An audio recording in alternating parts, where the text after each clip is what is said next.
Good morning. Welcome to today's reading time. Today I am going to tell you a fictional autobiography of Richard Wright's Black Boy.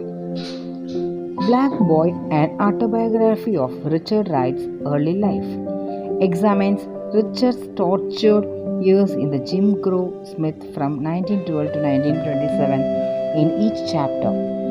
Richard relates painful and confusing memories that lead to a better understanding of the man in black. Southern American writer who eventually emerges, although Richard as a narrator maintains an adult voice throughout the story. Each chapter is told from the perspective and knowledge that a child might possess.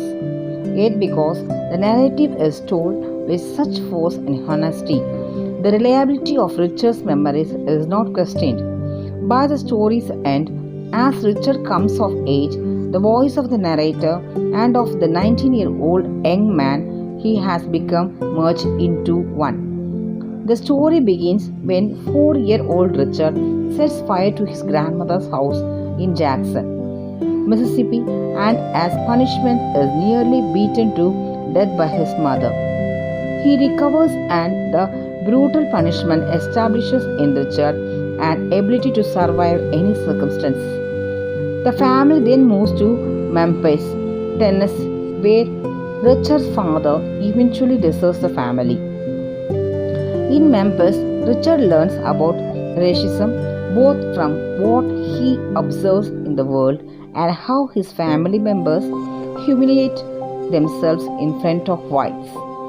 It is also here that Richard becomes alienated from God and the Christian faith, developing in its place an abiding love of the natural world. As Richard grows up, he begins to see how easily he might repeat the patterns that have trapped black men for generations. When his mother becomes ill, however, Richard moves with her back to Jackson to live with his oppressive grandmother. There sees opportunities for breaking out of his preordained life and avoid becoming trapped in it. He also recognizes how religion can unite people along lines other than skin color. Prayer also brings added value. Although Richard is unable to talk to God when he prays, he does find ideas for stories, thus beginning his life as a writer.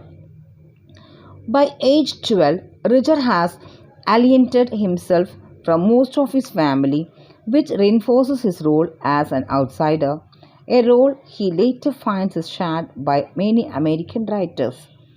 Throughout the next several years, he excels at schools but feels detached from his classmates.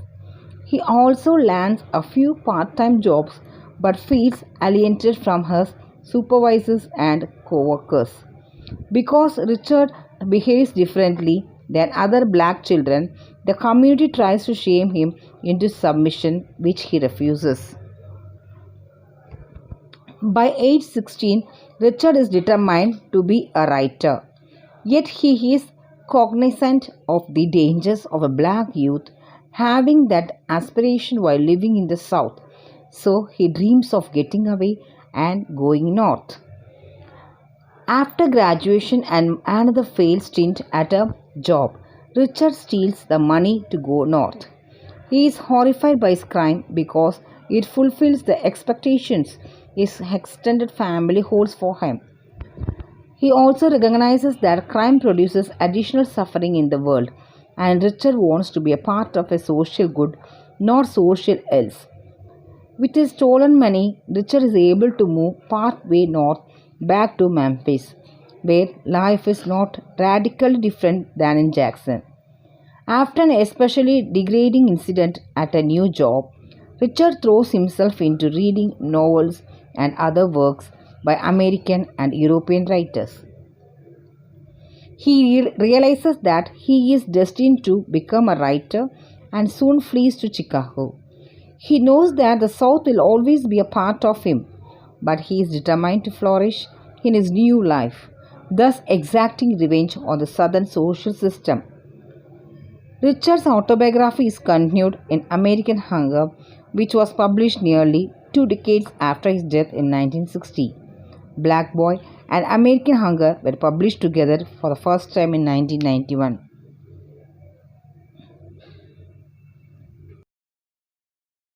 Thank you, children. See you in the next class.